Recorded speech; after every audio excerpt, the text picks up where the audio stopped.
Hello everyone, in today's video, I'll show you on how you can increase or decrease the number of walls in Bambu Studio. So basically the first thing that you want to do is to actually head over to your project.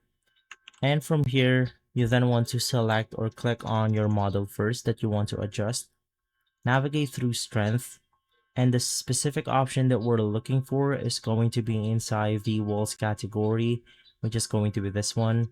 And there's going to be wall loops. Now, this is the number of walls of every layer. So basically, if you want to increase your number of walls, you want to go ahead and increase this number. So if you want to increase it 2 times, you just want to use something like 4. And if you want to decrease it, you could basically reduce the value. And so for the first one, we are going to use something like 5 wall loops.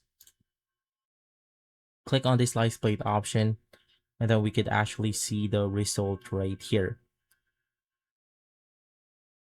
Now let's go ahead and reduce it into something like 1. Click on slice once more, and basically from there, we are good to go. And so guys, if this video has been helpful, leave a like, subscribe, and follow us for more videos like this. Thanks for watching.